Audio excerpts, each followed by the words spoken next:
Good morning, everybody.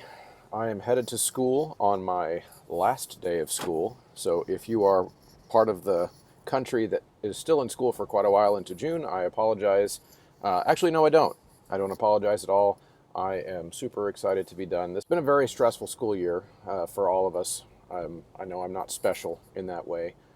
And I was reflecting on that this morning and thinking, when I tell my kids how ready I am for summer, I always make sure that I am super clear that it's not because of you. I don't need a break from my students, despite the drama that they sometimes can bring my life. But I don't need a break from them. It's just a break from the pressure of kind of keeping the ship afloat during this weird year.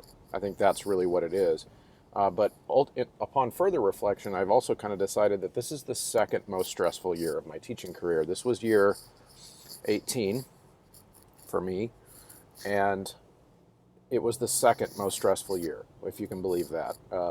It's a story I haven't told on the podcast before, and I don't know if I ever will in detail because of the personal nature of it. But I did have a school year where three of my kids died in 1 year, all three unrelated issues. But we had three kids from the same graduating class pass away in 1 year. Despite everything that this year has thrown at us, I would still call that the most stressful year of my teaching career, in that it attacked my mental health more than any other experience I've had as a teacher. And obviously that's something that I wouldn't wish on any colleague.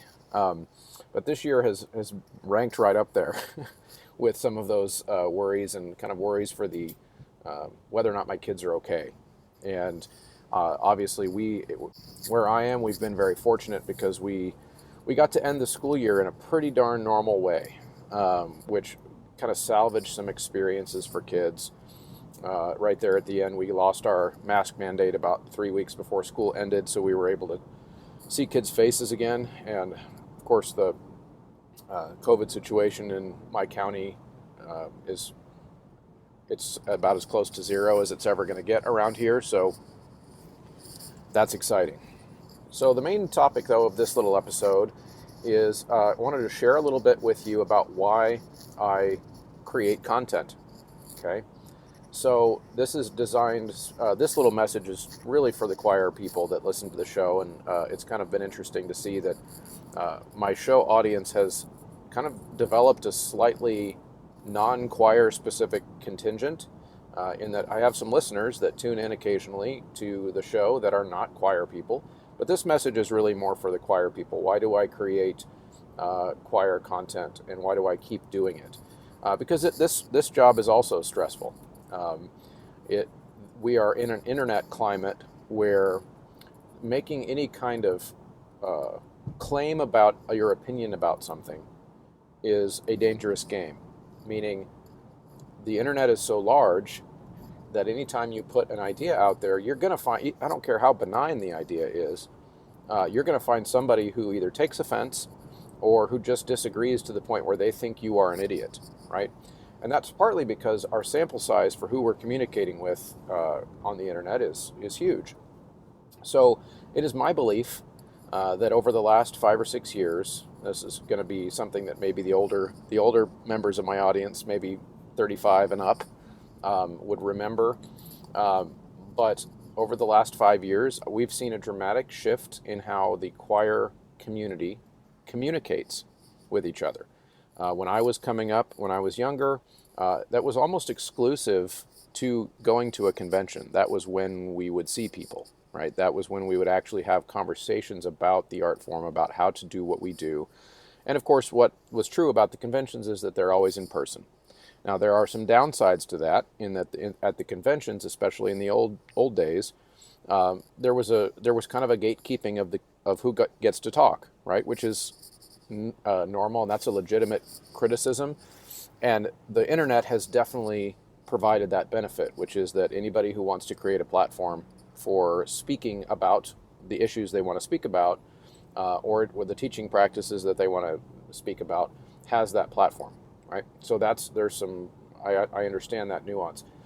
But the upside, I think, outweighs the downside, which is that even if you go to the convention and you are not one of the presenters, again, I'm thinking 15 years ago, 20 years ago, you can still go and have a conversation in person with the person that you might have disagreed with, and or you just go to the bar after the session's over and people sit around talking about what they heard and what they saw today, what they liked, what they didn't like. That, of course, carried its own kind of toxicity of talking behind people's back and talking about how dumb that presentation was or how bad that choir was that just performed. And that's just a mess, right? However, in those in-person conversations don't then spread and memify. Okay, and when I say memify, I just mean the copy share, the screenshot, the send it around the entire choir world, and all those types of things that add a different layer of performativity to what happens. Then a few years later, we got the CoralNet chat rooms. Okay, so the CoralNet chat rooms were kind of the first step to amplifying the larger, broader conversations around what we do.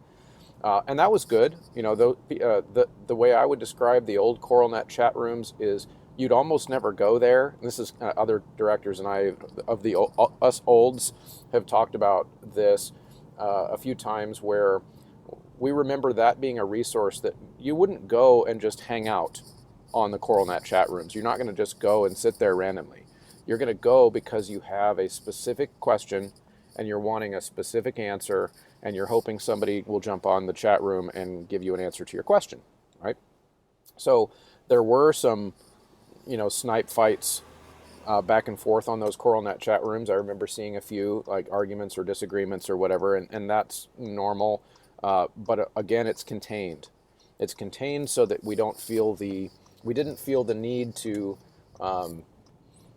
make sure everybody knew that the disagreement that I just had with this person, I want everybody to know that I was right in that conversation. So again, it lacked the performativity of what Facebook brings.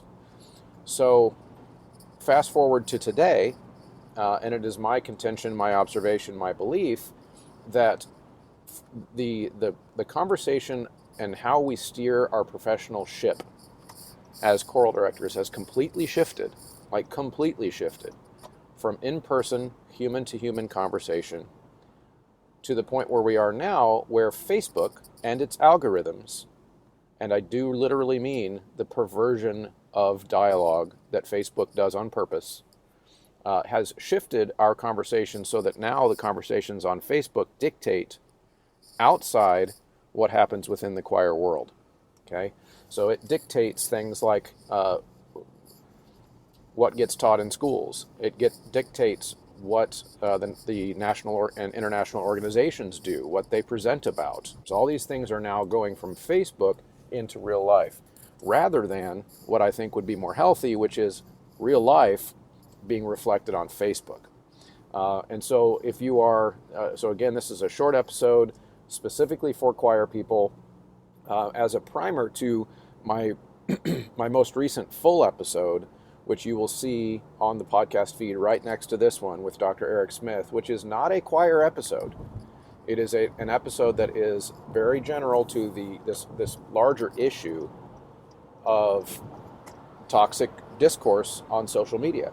And I brought an expert into the show to talk to us about that, and his profession is rhetoric. So the art of communication, ways that make someone persuasive when they speak and or write, and also things that are toxic to rhetoric. And we discuss those things and some of his observations about how that works. And so it's an interesting episode. You're probably going to disagree with some conclusions that we put forth in that episode, but I found it informative. I learned a lot, and I think you guys will too. But I wanted you to know, choir people specifically, that I do see a connection between what we talk about with Dr. Smith on that episode and what I'm talking about here today, and that I do believe that we have a problem. And I believe that problem needs to be addressed in some concrete ways by our organizations, by our institutions, that try to draw a line in the sand around discourse and certain basic principles of good communication that I think any academic should any academic, which I think we all think of ourselves as an academic in some sense, any academic should hold as a paragon of here, this is how I will present my ideas to the world to set an example for everyone else. So that's just food for thought. Let me know what you think. As always, you can do that through the Choralosophers Facebook group, choralosophy@gmail.com. There's a form on my main page at choralosophy.com. All kinds of ways to get in touch. I'm easy to find. Thanks, everybody.